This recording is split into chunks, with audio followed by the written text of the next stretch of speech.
सभी को नमस्कार। आज हम आपके सामने प्रस्तुत हैं केंद्रीय बजट 2026-27 की कुछ महत्वपूर्ण बिंदुओं के साथ। जी हाँ, बजट देश के सरकार की आय और व्यय का एक ब्यौरा है जिसके माध्यम से सरकार देश की भावी नीतियों का निर्धारण करती है। इस बजट में युवाओं के लिए, महिलाओं के लिए और साधारण भाषा में कहें तो एक आम आदमी के लिए क्या खास है, इसी पर चर्चा करने के लिए हम आज केंद्रीय कार्यालय से आपके सामने प्रस्तुत हैं। यदि हम देखें तो क्या ये बजट लोक लुभावन बजट है? जी नहीं, इसका उत्तर है नहीं, क्योंकि बजट में उन सभी बिंदुओं पर ध्यान दिया गया है जो भारत को 2047 तक विकसित और महान बनाने की दिशा में बहुत ही महत्वपूर्ण है। सर्वप्रथम सरकार ने रक्षा बजट में इस बार 15% की बढ़ोतरी की है। रक्षा बजट बहुत ही महत्वपूर्ण बजट है। इससे पूर्व भारत चाहे मिसाइल हो, चाहे इसके उपकरण हो, रक्षा उपकरण हो, चाहे एयरक्राफ्ट हो, आयात करता था, परंतु आज स्थिति बदल चुकी है। आज पूरे विश्व में भारत अपने रक्षा उपकरणों का निर्यात कर रहा है। तो ऐसे में रक्षा बजट में 15% की बढ़ोतरी यह बताती है कि आने वाले समय में रक्षा क्षेत्र में भारत सामरिक रूप से मजबूत होकर आत्मनिर्भरता की नई ऊंचाइयां छुएगा। दूसरा महत्वपूर्ण सेक्टर एमएसएमई है। एमएसएमई के लिए सरकार ने 10,000 करोड़ फंड का आवंटन किया है तथा एमएसएमई के कार्य को गति देने के लिए कॉरपोरेट मित्रा बनाने का भी एक महत्वपूर्ण प्रावधान सरकार के द्वारा किया गया है। इकोनॉमिक ग्रोथ रेट, जी हाँ, सरकार के अनुमान के अनुसार आने वाले 3 वर्षों में भारत की जीडीपी ग्रोथ रेट 7 से 7.2% के बीच रहेगी, यानी भारत तेजी से आगे बढ़ने वाली अर्थव्यवस्था बना रहेगा और इसकी सहमति इंटरनेशनल मॉनेटरी फंड और वर्ल्ड बैंक के द्वारा भी दे दी गई है।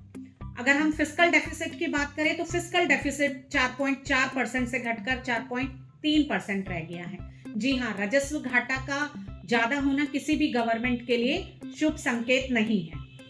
यदि हम बायो फार्मा सेक्टर की बात करें, जो बायोलॉजिकल मेडिसिन तैयार करता है, जो कि नॉन कम्युनिकेबल डिजीजेस जैसे कि हाइपरटेंशन और हार्ट रिलेटेड डिजीज में बहुत ही महत्वपूर्ण कार्य करती है, तो सरकार ने बायो फार्मा सेक्टर के लिए 10,000 करोड़ का बजट का आवंटन किया है।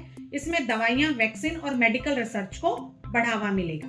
यदि हम इलेक्ट्रॉनिक कंपोनेंट सेक्टर के लिए सरकार ने 40,000 करोड़ का बजट रखा गया है। यह राशि पीएलआई और मैन्युफैक्चरिंग इंसेंटिव स्कीम से जुड़ी हो सकती है, जिसका मकसद है भारत में मोबाइल चिप्स और इलेक्ट्रॉनिक सामान बनाना। इसके अलावा शहरों की ट्रैफिक समस्या को देखते हुए सरकार ने 7 नई high speed urban rail corridor projects को मंजूरी दी है। इससे सफर तेज, सुरक्षित और सस्ता होगा।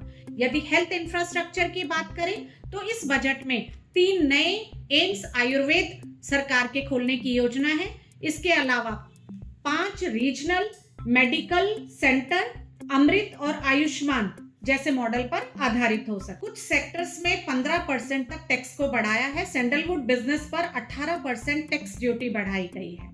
इस बजट में सबसे ज्यादा बजट इंक्रीमेंट जिस मिनिस्ट्री को मिला है वो मिनिस्ट्री है कोल मिनिस्ट्री। जी हाँ, इस बार कोल मिनिस्ट्री को बजट में 625.32% का इंक्रीज मिला है। इस वर्तमान वर्ष में इसको 3,635 करोड़ रुपए का आवंटन किया गया है। इस बार का बजट जीडीपी का 53.5 लाख करोड़ था, जबकि पिछला बजट 49.6 करोड़ था। अर्थात बजट का स्वरूप भी इस बार बड़ा है। यदि हम कैपिटल एक्सपेंडिचर की बात करें, जी हाँ, कैपिटल एक्सपेंडिचर वह एक्सपेंडिचर है जो व्यय सरकार एक बार करती है, परंतु उसका लाभ आने वाले कई समय में सरकार को मिलता रहता है लगातार, और देश की अर्थव्यवस्था भी मजबूत होती है। कैपिटल एक्सपेंडिचर सरकार ने इस बार 11.2 लाख करोड़ से बढ़ाकर 12.2 लाख करोड़ किया। इसके अलावा सरकार ने टैक्स राहत डिजिटल शिक्षा केंद्र बनाने की भी पहल की है।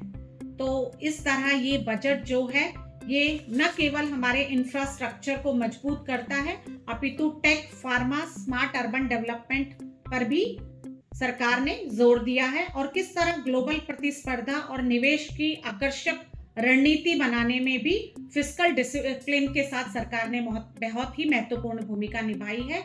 तो आशा करते हैं कि हम सबके समन्वित प्रयासों से और सरकार के द्वारा जो बजट में नई नई घोषणाएं की गई हैं, इससे हमारे भारत जो है आत्मनिर्भर भारत बनाने की दिशा में महत्वपूर्ण पहल साबित हुई। नमस्कार, जय हिंद, जय भारत।